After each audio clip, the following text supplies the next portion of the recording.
Shinigami, fighting out of Lancaster, California, representing Force 360 Martial Arts and the Lab BJJ. Shout out to my girl Rachel. We have Detail. In this one, we have Shinigami. Want to touch gloves if you want to? Bye!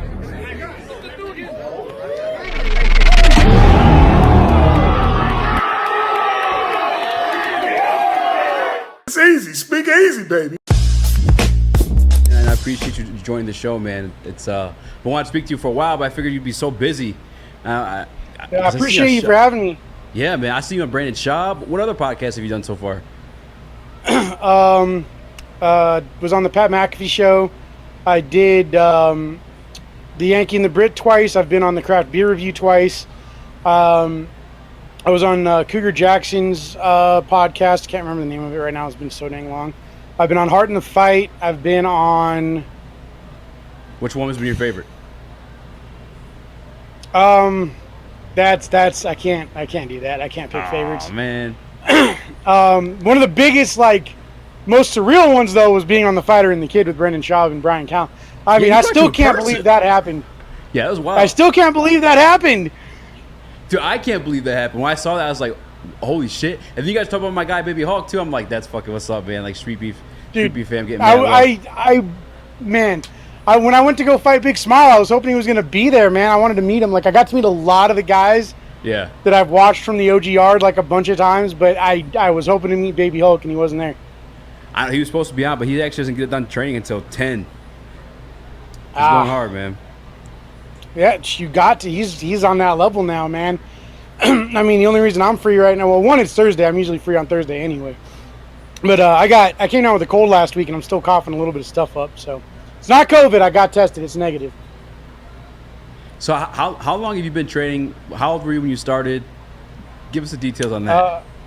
I was 20 years old when I started for real training. The first thing I ever did, I tried out this Kung Fu class when I was in culinary school. I was almost done with the campus curriculum stuff, and I was about to start my externship, and I was going to move back out here to Palmdale. So I would walk by this place. I was living in my uncle's apartment in Hollywood, off of Lexington in Vermont, or on Lexington in Vermont, the last couple months. And there was this Kung Fu Academy, EAZY Academy, run by Shifu Earl White. And I'd walk by it every day. I was on the way to the train station to get the red line to go to the gold line to go back to Pasadena. And I would, I'd watch, for a couple minutes every day on the way home. And one day he waved me in and was like, "You want to try it out?" I was like, da-da-da-da. I was like, yeah, why not? I'll try a couple free classes. So I did the free classes. I took a change of clothes with me the next day, changed at school, and just, hopped in there on the way back. And, he was like, "Well, do you want to sign up or not? You train really well." I was like, "Well, I would, but I'm not even going to be here for more than 2 more weeks. I'm actually moving." So he was like, "You know what? Just come in and train for free." So I was training for free, try to get some exercise in for the last 2 weeks before I moved. And the last day was like, "You know what? Wherever you go, dude, you need to find some place to train because you train really well." So I spent about a year looking for places out here, and they were all really expensive. And then a friend of mine, was like, "Well, there's this class over at the middle school over here after hours. It's like $20 a month." So I went to go try it out. And ironically, I could have started there when I was 10, but I didn't because I was stubborn and wanted to learn Jitsu, and didn't think that a class you pay I think it was like $10 a month at the time was going to teach me anything because I was stupid. That's really cheap. So it was like $20 a month when I started, and it's one of the best curriculums I've ever seen anywhere for any price. So I started training there, and that kind of sent me on the journey there. Started learning Kempo Shotokan. It's all stand-up then. Is that all stand-up practices? We actually did a little bit of grappling. It wasn't really in-depth like a jiu-jitsu class, but once or twice a month they'd bring in some mats, and we'd roll around on the floor, do some stuff, try to get submissions, try to escape bad situations. And then in 2012 I picked up Brazilian Jiu-Jitsu actually. And stuck with that after my my karate dojo I started at closed for a while. Went to another place, wasn't really feeling it. Was there for a year though, and then I stopped training for a while and kind of got depressed. So Rachel was like, "Well, you know what? I know you want to do MMA. Why don't we find you an MMA gym and I'll cover it for right now." And that's where that started. Who's Rachel? Can you shout her out every time, along with the gyms? Like I said on The Fighter and the Kid, she's my girlfriend. She was actually in the hospital when I went to my first Street Beefs, and I kind of got in at the last second. And she had just gone to the hospital, and this was last August, so no visitors or nothing. So I actually shouted her out because she always wanted to go to my first full contact fight, and she couldn't make it, obviously. And I actually took my stepdaughter, well, I call her my daughter, but you could actually see her behind me in that clip, so it would take her mind off of it, so she wasn't sitting at home worrying about her mom all day. Yeah. Yep. So that's that situation. All right. So I have a question too, because you started obviously striking and then you went to jiu-jitsu. It's a big kind of like a debate here around Woodward Sports. It's actually not a big debate. I'm just holding firm on mine.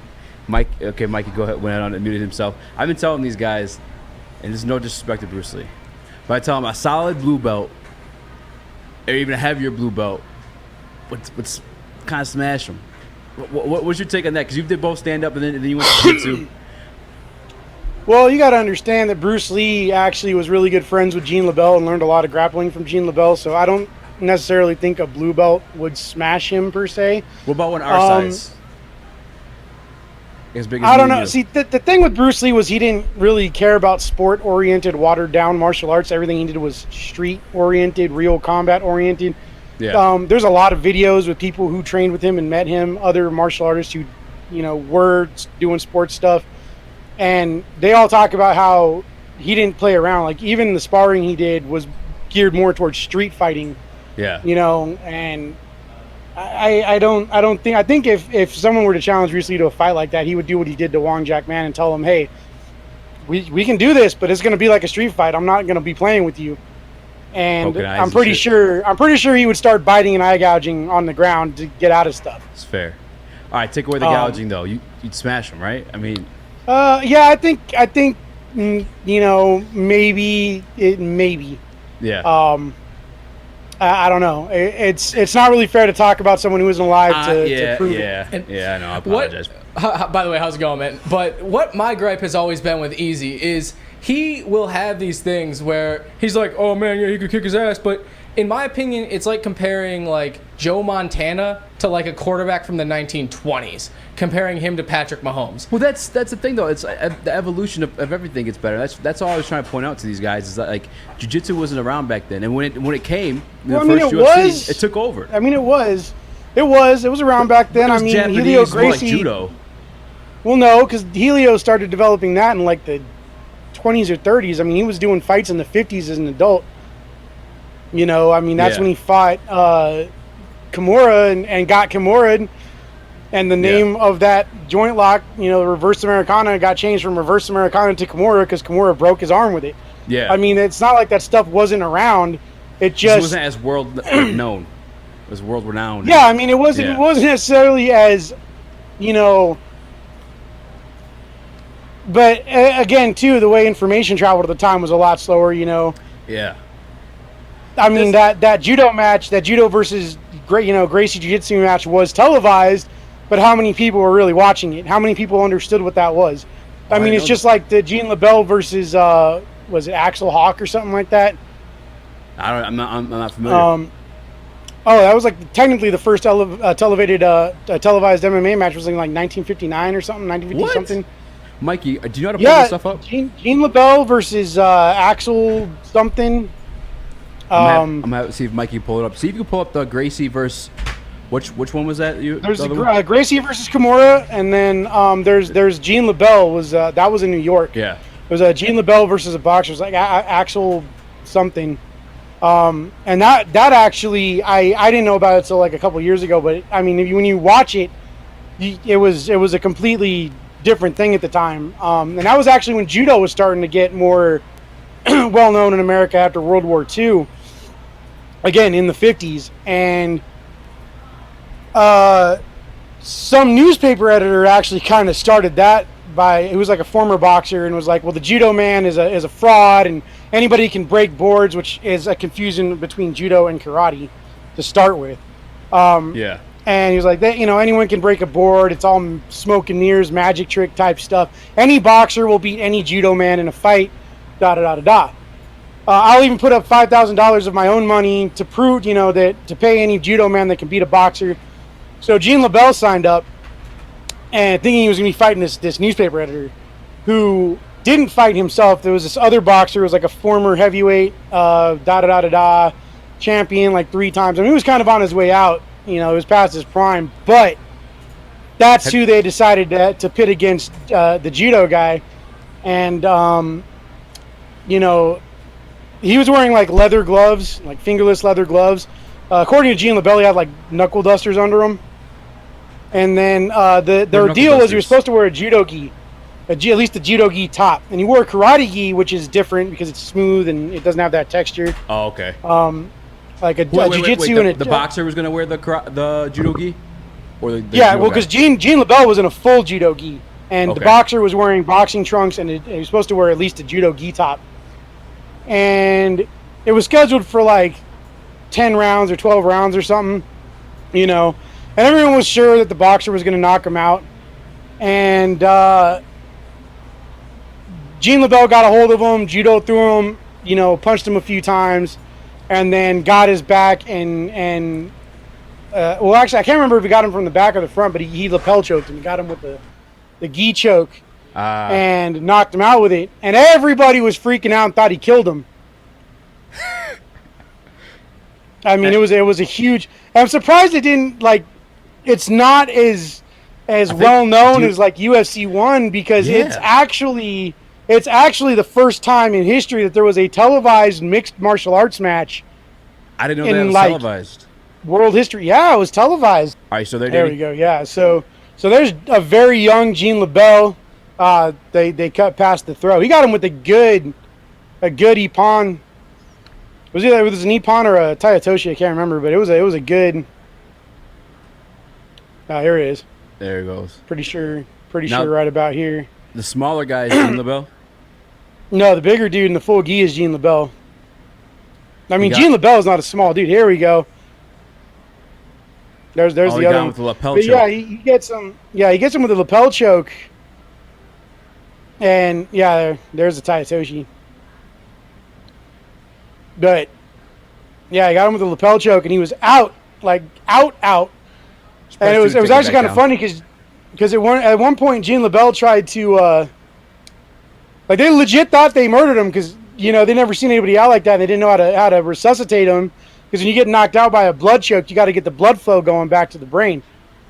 So they Gene LeBell tried to revive him, and they wouldn't let him near him for a while.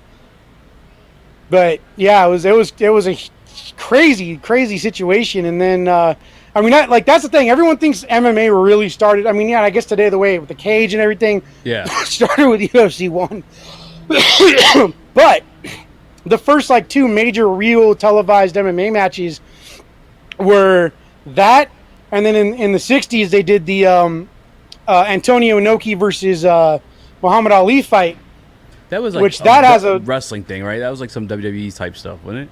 Well, no. What happened was it was supposed to be originally, and then Ali wanted it to be like a real fight. Oh. Because he didn't think Antonio Inoki was a real fighter. And then when Antonio Inoki was like, all right, I'm gonna train for a real fight. I'm gonna pick you up. Because it's Antonio Inoki. The dude did real shoot matches, like shuto in Japan, real. It's like wrestling, but it was like real fighting. He'd done those. So then when Muhammad Ali's managers found out he was really training for it and saw, him hitting bags and beating people up for training, they were like, okay, well, we gotta do this exhibition, and the rules changed where he wasn't allowed to do any kinds of throws. He wasn't gonna punch with him. He wasn't gonna stand up and punch with Ali. That'd be stupid. Yeah. So he didn't. What he did was the only thing he could legally do the whole fight, which is drop to his back and kick him. That's it. So That was it, and then ended up ending in a draw anyway, which was not what originally Muhammad Ali wanted. Yeah. If I remember correctly. Actually, I think I remember because Muhammad Ali isn't there like a video of him like jumping up on the ropes or on the turnbuckle and just like, what the fuck? Like, what are you doing? Yeah, because he was like, stand up. Yeah. But it is what it is, dude. And then fast forward, and then we had UFC 1, and that started what you all know today as modern MMA. Yeah. Mikey, if you want to queue up and put yourself on the screen, so Mikey, because he's been talking all this shit, I'm taking him to his first jiu-jitsu class tomorrow. Any advice for him? Because I already put the fair warning and told everyone he's fresh meat, and he's been talking a little bit trash. Tap early, tap often, and I hope you got good cardio because the warm-ups are going to kill you. I mean, no. This don't mean nothing. Trust me. All right. Let me tell you I'm going to tell you about the 3 worst days in my martial arts journey as far as first days of training goes. That kung fu class, used muscles I wasn't used to using, could barely move the next day, but I had to because I had a good class. First day of karate because I hadn't done anything in like a year. Mm-hmm. And then my first day of jiu-jitsu.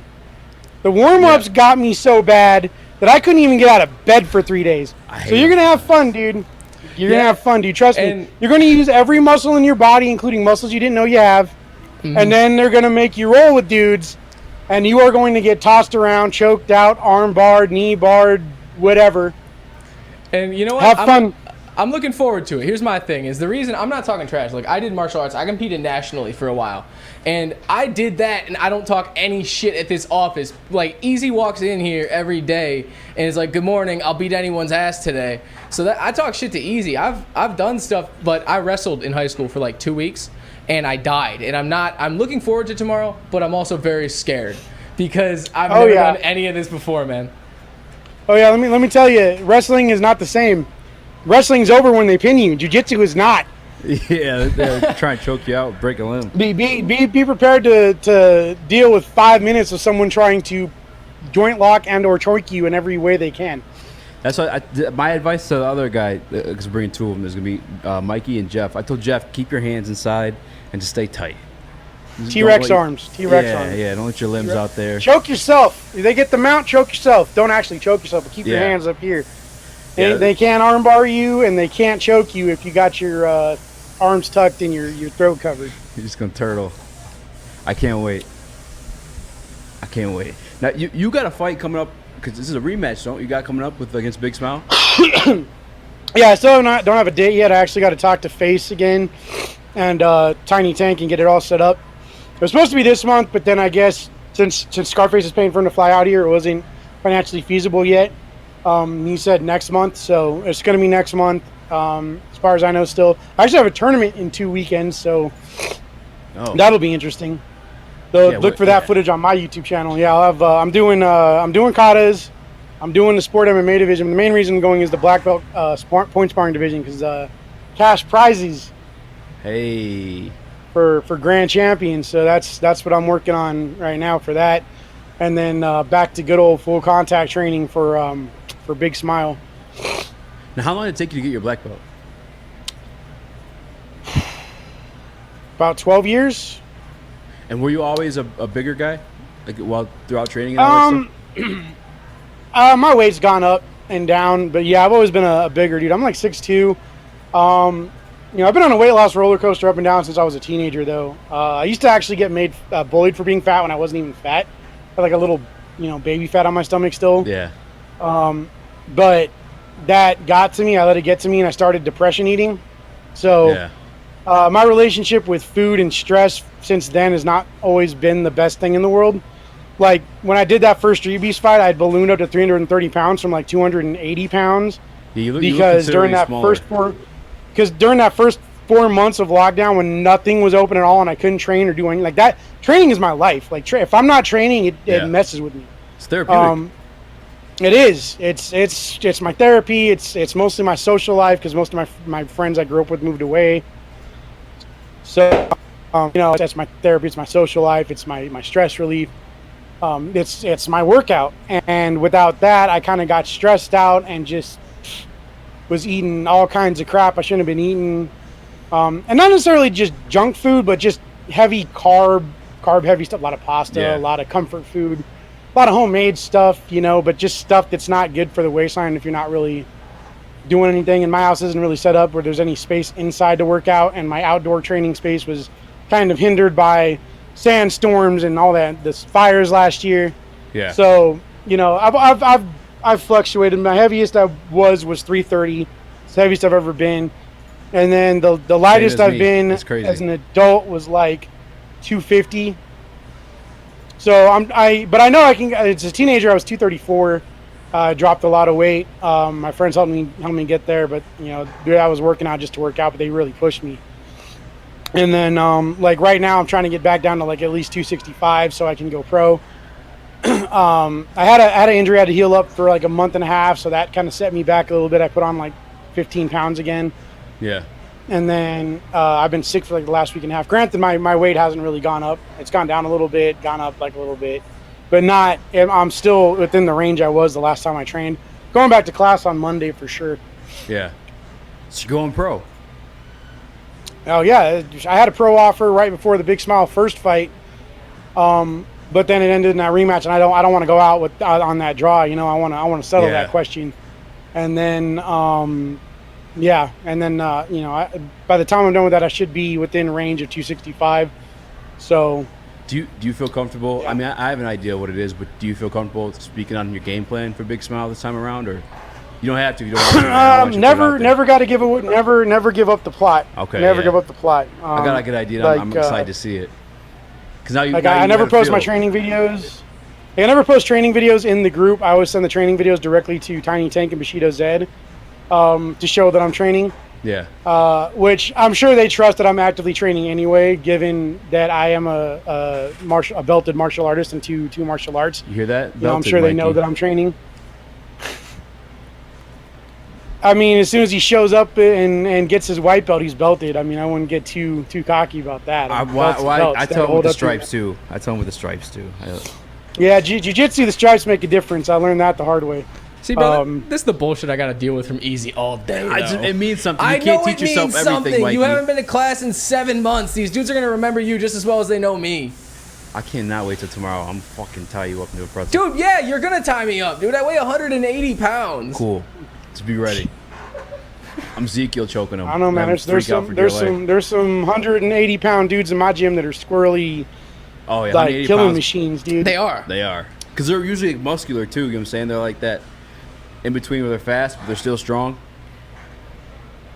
Yeah. Yeah, I got this one dude in my class who's a purple. He just got his purple belt.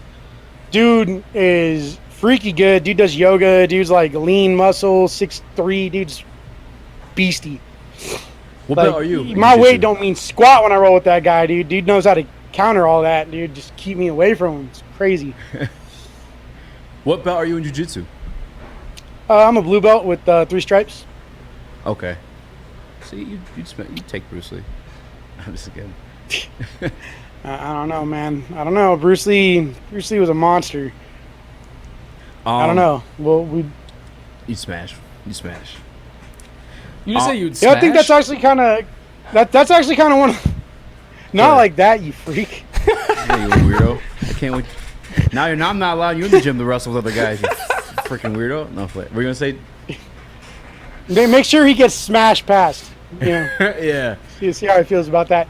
Yeah, that's actually kind of one of my biggest gripes about the 20th century is there were several martial arts changing grandmasters walking around the same time fighting people from other styles, and none of them fought each other. You had Helio Gracie walking around at the same time as Bruce Lee and Masoyama, and they never fought each other. Like, those would have been the fights, dude. Those would have been the fights. It was like, because Masoyama was going around beating people with one punch, and you know, Bruce Lee was going around undefeated in street fights. It's the thing. Him is a little bit more legend. You know, the Gracies, you have like the evidence of like the videos and shit like that. Like, well, no, because Bruce Lee did do some amateur boxing matches in China and was undefeated, and he did do a couple of tournament matches that are on video, and he was unbeaten there too. Did he really? I can't. So find there's I'm looking. There's the famous Long Beach Internationals footage. Yeah, I don't even think that's Granted, real. I think he was fighting one of his students. No, that was real. It looks way too And then fast. there's another one. That was Bruce Lee. Dude was freaking freaky fast. But he's just like, is he like the fastest But- person in the world? Like that looked like literally. I mean, it could be some of the But shit you he gotta, filmed. what you gotta understand about Bruce Lee was every minute of the day, he was training his body.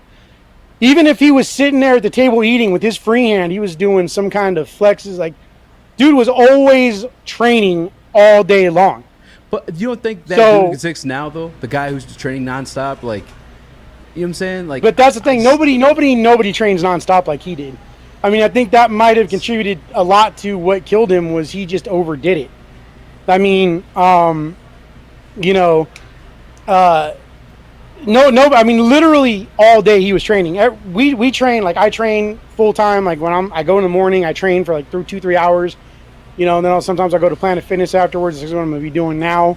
That it's back open when I go back next week. You know, jiu-jitsu in the morning, Planet Fitness for conditioning after that for like an hour. Then, you know, rest for a couple hours, eat lunch, take a nap, get up, go to train in the evening. You know, he was never really, truly ever resting, is what I'm telling you.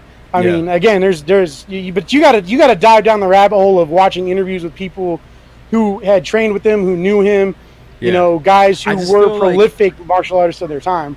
when I check that stuff out, I'm always like, this is like some like Santa Claus stuff. The way, like, I'm like, come on, man. He's 130 pounds, like. But Yeah, he was like, I it respect was that he was great, 130 pounds. It was like 130 pounds of literally constantly training. Like his whole thing was he spent over a decade because he had the means to just train though. Yeah. all day, every day. And his whole thing was how do you perfect the human body? How do you perfect the human body in a way that's practical for fighting? How do you perfect fighting in a way that's practical for the real world and gets rid of all of the things that are only there for the sake of tradition? Like, Bowing. period. Like that was his whole thing, you Yeah. know. But again, that was also because he had the means and the time and the ability to do all that. Nobody has time like that, you know. Yeah. Nobody. I gotta get his book. I gotta check out the book. Yeah, And- well, he's got a couple. There's the art of expressing the human body, and then there's the Tao of Jeet Kune Do. Which one are you? Did you read either one? My best friend has the art of perfecting the human or expressing the human body, so I've read some of that. So it's a lot of isometric exercises, and then the Tao of Jeet Kune Do is all the Jeet Kune Do, like all the stuff he developed about how to fight and how to That's- modify what he knew. That's. Well, I can't. Yeah, I'm not gonna speak on that actually, because it's not fair. Like you said, the world news didn't travel as fast as it does now. I was gonna say I could speak on like how that art isn't really as prominent now, but I'm just done because I don't want to disrespect him because he was great. I will say that. I always just feel. Well, I mean, 130-pound man, I think you wouldn't be wrong saying it's not as prominent now. I mean, how do you? But that's the thing. How do you really measure prominence in the martial arts? I mean, every martial art still has millions of students worldwide. Yeah. I think it's just you hear a lot more about jiu-jitsu and MMA because that's the thing. That's the thing that everybody watches now. You know, Yeah.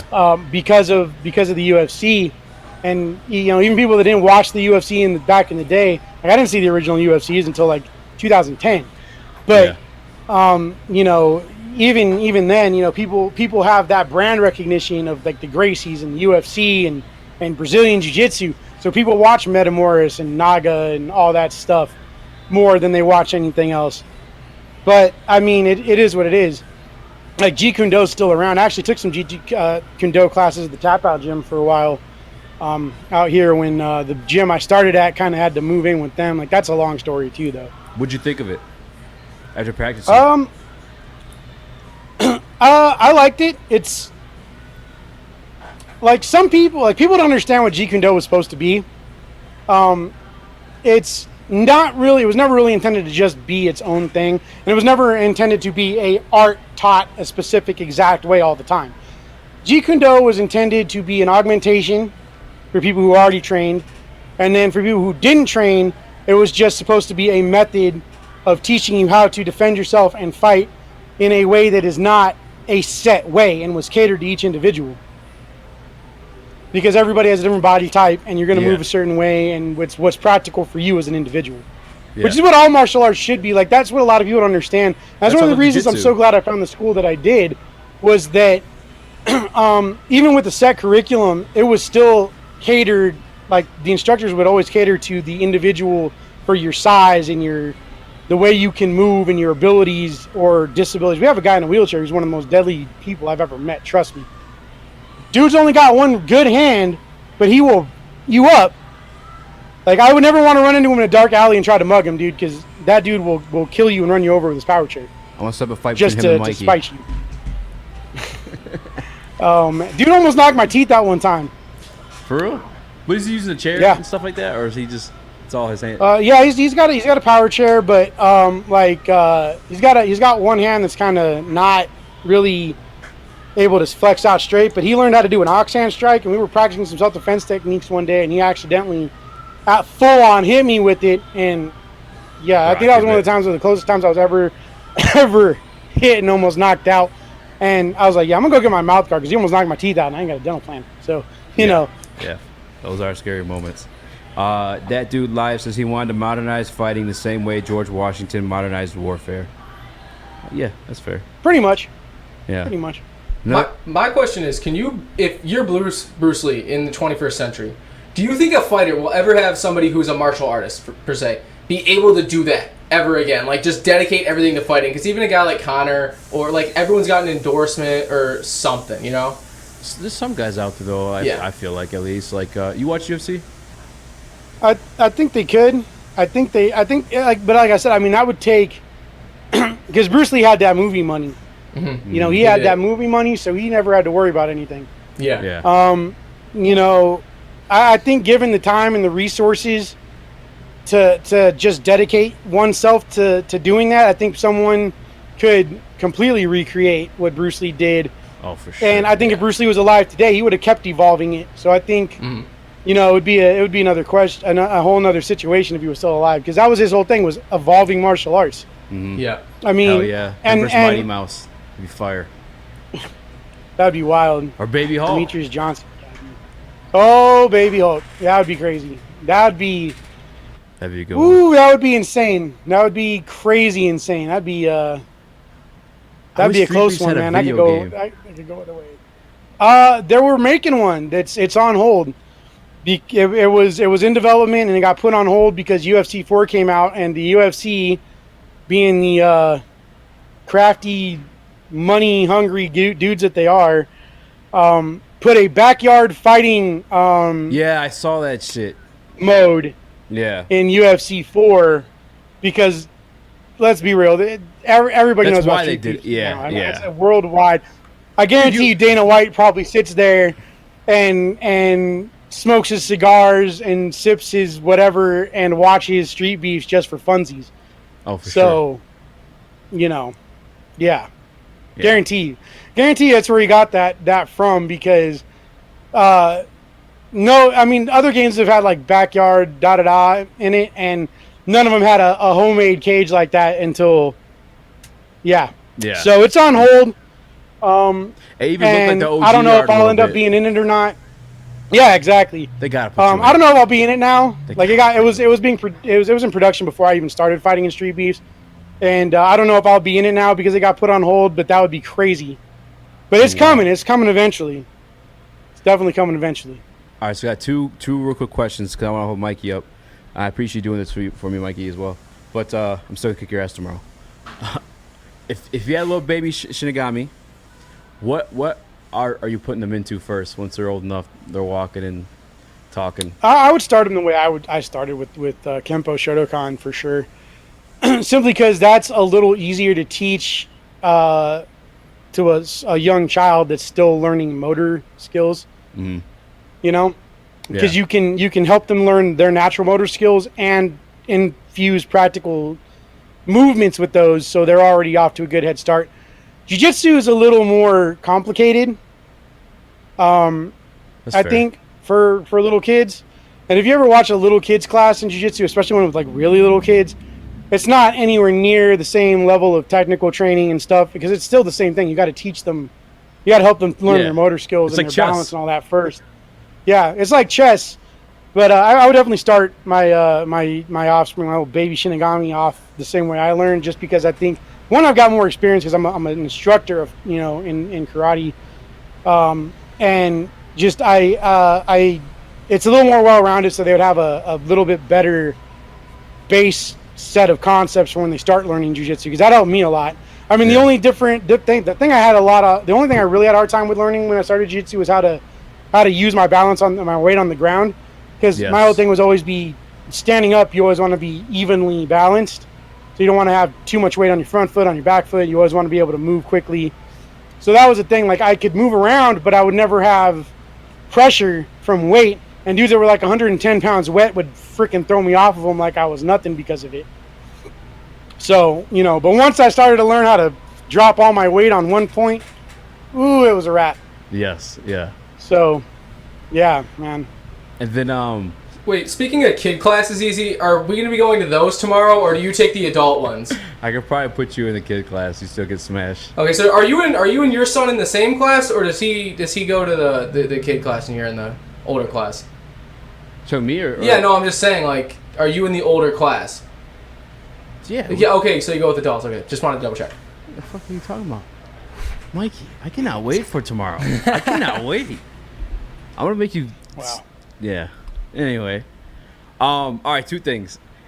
Did you realize you said Pat McAfee's name wrong after the sponsor? Yeah, I did, and I felt like an idiot. I was kind of in the heat of the moment. Yeah, And you're probably about the fight, so was, yeah. I think that was the only time I ever really kind of felt any real pressure going in. Because that was a whole nother environment, and that was the craziest crowd of spectators I've ever been in a Streetbeefs event. And it was the loudest crowd in any Streetbeefs match ever, before or since. If you watch Streetbeefs, if you watched it for a long time and you watched it since that fight, you never see people crowded around the cage like that, being loud like that. I mean, that was and then I was the only guy from the West Coast. Oh, yeah. Like, originally it was supposed to be like a bunch of us went over there, but it didn't work out that way. Yeah. It So was they're being dicks? wild. No, they weren't being dicks, but it was just kind of this this situation where everything you kind of get in there and things start to sink in when you're doing your intro, because that cage door is locked now. You got the camera in your face, and you know it's about to be go time. And that was the biggest fight I've ever had. I was all the way on the other side of the country. I was in the OG yard.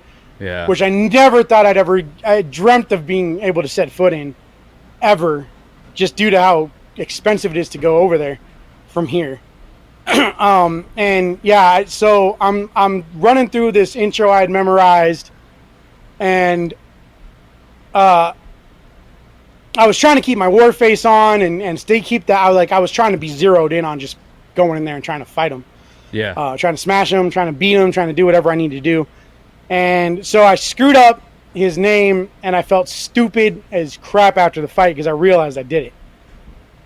Did he say anything to you? No, actually I haven't heard from him at all since then, so I think I kind of screwed up. I mean, that's still an awesome sponsor to have, man. It's kudos to you still.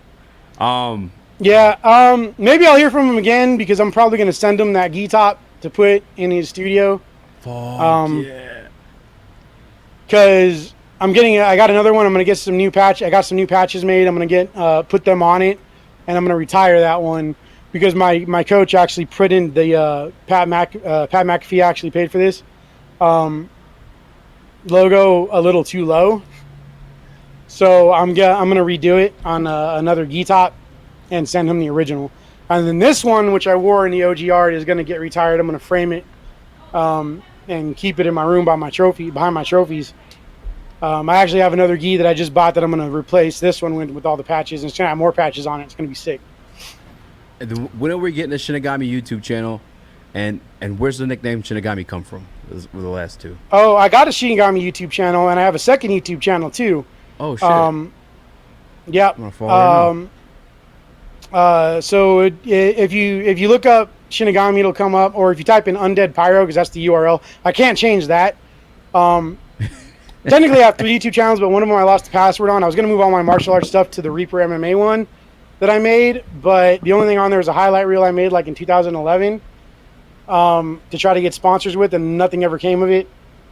So I've got my main channel that I upload every week to, and then I have a second channel that I haven't worked on in a while, but it's Lord Demonius, the Undead Pyro, and I do, it's kind of like Svengoolie or like The Last Drive-In or Monster Vision, but I use since YouTube and I'm broke, I use public domain movies. Like I get old, really bad public domain black and white movies, and I horror host them. So I'll have like commercial breaks and I'll make jokes in between, and like I get all gothed out and everything, full goth makeup, and make stupid jokes and put on a voice. What? It's cool stuff, man. What, hold on, so what do I type in for that channel? Lord Demonius. Lord Demonius. That's Demon IUS. Yeah. All right, I'll make sure I'm following both of these because I'm going to edit this. I'm actually going to put it on another channel too called Woodward Sports. And then we'll... Oh, that's definitely you. That's pretty fucking scary, bro. I'm not going to lie. Yeah, but it's hilarious, dude. It's pretty hilarious. It's tongue-in-cheek, and I'm always like... It's a whole character, dude. Like, I'm sitting there drinking mocktails and stuff. I see you got your dog with you. Yeah, he pops up in a couple of them because he'll come in here and just jump up on my lap. All right, what's the second one? So I got Lord Demonius. So that's my second channel, and then my main one is if you put in Undead Pyro, it'll bring up the channel. Oh, but okay. the channel name is now Pyro. Yeah, Pyro. Yeah, I've got a bunch of old tournament stuff on there. I actually had to unlist a bunch of stuff because Street Bender and Big Smile had told me that they watched all my tournament videos and used it to formulate. And I have sport MMA tournament stuff on there. I had jiu-jitsu tournaments. So they got a pretty good image of my game and my evolution as a fighter. So I had to unlist a bunch of those. I'll probably re-release those after I go pro, because by that point I'll have enough fights that it won't really matter anymore. Mm-hmm. You know, that I can't unlist, and that enough of my stuff is, you know, after I do 1 or 2 pro fights, I'll probably let those back out into the open, get my viewing hours back up. Any words for Big Smile headed into this next matchup? I mean, no, not really, and nothing I didn't say the last time. You know, it's all business, and you know, I'm in it to win it. I know he feels the same way, and you know, just we'll do all the talking in the cage, man. It's all we can do. No, tell him fuck you. Come on, give me exclusive. Tell him eat a dick. Bro, that ain't me, dude. That ain't me. It's never been me. I don't feel the need to talk trash. Any talking I'm gonna do in the cage with my fists, my feet, and my ground game. I hear you, man. I can't wait for that matchup, man. I'm really rooting for you. I can't wait till you go pro because I want you to get paid because you deserve it. I'm glad I got your YouTube now because I'm helping promote that as well. Hopefully when you go pro, we do some instructor stuff on YouTube or just I've done like one tutorial on how to do the low high kick and how to set it up and how to train to do it. Okay. I am going to start doing more tutorial stuff pretty soon because that seems to be what people want. I just didn't want to give away too much stuff that way either. Yeah. But that's coming too. I'm gonna be doing that. I've got a gi review I'm gonna do pretty soon. That'd be sweet. For a Datsusara gi. When I take him to the gym, we're filming it. Would you do a reaction video to it? To Mikey's first day at jiu-jitsu? No, hell yeah. Oh fuck yeah. I just my last video for last week was me reacting to my first karate match and my first sport MMA sparring match at tournaments. So I'm definitely down to react to that. Hell yeah. And then I mean that's pretty much it. Hey man, I appreciate you taking as the far time. as that goes. Just oh yeah. The one thing I will say, and it's probably the closest thing to talking smack that you're ever going to hear out of me, is put him on a solo shot. Big Smile. I promise you, I will try not to hit you in the jaw too hard because I still want to take you to get in and out, and I want to make sure you can actually eat it. So, you know, that's awesome. it is what it is. But like I said, I still want to take it in and out. I know you're going to love it. I want to make sure you can chew it. So I promise you I will not try to do too much damage to your jaw. You're a good guy. And please don't hit me in the jaw too hard either, because I don't want to eat some In-N-Out after that. I deserve a good cheat meal after all the training. Yes, man. I appreciate you, brother. Nicest trash talk ever. Do you want to shout out any of your sponsors? Shout out Rachel. Shout out Rachel. Here we go. Shout out Rachel. Had to do it. Sponsors. I'm looking for new ones. Always looking for new ones. So, Monster. I would love to be sponsored. Love to be sponsored by Monster. I keep tweeting at you guys. Hit me up before Rockstar does. Challenger Tap House. Big shout to them for sponsoring me for all my stuff since like Streetbeefs West Coast 1. The Confidence Dojo, Julio Arana Jr. Why can't I talk today? Julio Arana Jr.'s Confidence Dojo in Morongo. He still does special needs and kids classes for free. So then my other sponsor, Forgotten Art Tattoo. If you're in Lancaster and want some ink done, head in there. It's right next to the Challenger Tap House. So get your ink done and go get some lunch. And then Craft Beer Review. Go check out their channel. They sponsor me too. Big shout out to Pat McAfee for sponsoring me.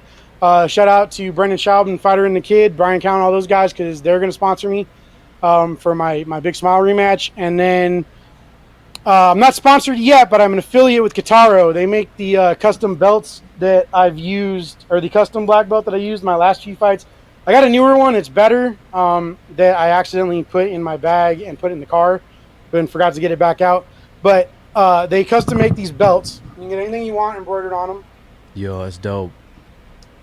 That you can even get your logo embroidered on them. They start at about $50 a belt. Embroidery is obviously extra, and they make all kinds of belts, jiu-jitsu belts, karate belts. They have theme belts that are like breast cancer belts and all that, breast cancer awareness belts. They have I can make these really cool jiu-jitsu. I'll get a custom I made Mikey Cry belt. You could, if you really wanted to. So they have these really cool jiu-jitsu belts that have the core of the belt is the next rank up. So as it wears out, it starts to show the next rank color. Get the fuck out. Kind of to show that you put in the time. Yeah, super dope. So that's Kataro, Kataaro.com. And if you use code Danny10, you get 10% off. It's a one-time use code. And then I get loyalty points that help me as an affiliate towards getting full sponsorship from them as an athlete. What's the promo code one more time? Danny10, DANNY 10, the number 10. And KATORO.com? KATAARO.com. AARO. Yo, that's dope. I like the idea of the belt, wearing to the next rank up. That sounds lit. Oh yeah, it's so cool, dude. When I get my purple belt, when I get promoted to purple belt, I'm getting one. Fuck yeah. Hey man, I appreciate you taking the time, and I appreciate you sitting through all the technical difficulties we were having. I'm gonna edit this one up. I'm gonna put it on our bigger channel under Woodward Sports, and then as soon as we beat up Mikey, I'll get you the YouTube link to YouTube. You can make a reaction video to it. I'm gonna laugh when Mikey gets sneaky and catches an armbar or something on somebody. Oh no, I'm going to die. I'm going to die, and I've already said that. Easy just thinks like I'm not gonna die. I acknowledge my fate. I do. All right, yeah, well, hey, you never know though, man. If you get something, grab it and try to crank it. That's all I can say. And then everyone who's going to be watching this on Woodward Sports, in the description down below, I'm going to have both YouTube channels, Shinigami's Instagram page, and make sure you guys hop on Twitter and holler at Monster, bro. Get my man sponsored by him. What the hell? Teespring. Check out my Teespring store, Shinigami's Killer merch. I got shirts, hoodies, posters, all kinds of stuff. I got more stuff coming with the Street Panda design on them. I'm getting done. I seen the new one. Again, shout out Brendan Schaub for that. Yeah, that was sick. Oh, I got a sicker one coming. Okay. And then Hard in the Fight has a Teespring store as well that also has Shinigami merch on it that has my face on it. I got a collaboration with them, so go check those Teespring stores out and buy some merch. Bet. That's what I'm doing, and then I'm also sending you a DM about you getting sponsored by Woodward Sports here shortly too. That'd be pretty lit. Oh yeah. There Go we on my go. trunks. Awesome. All right, Danny, Mike, you want to wrap this one up? Dan, I appreciate you. I'm gonna shoot you a message about the sponsorship stuff. Hopefully, get that figured out. And is this how I'm doing it? Is this how I close it out? Yeah. Thank you, brother. I appreciate you. It's easy. Speak easy, baby.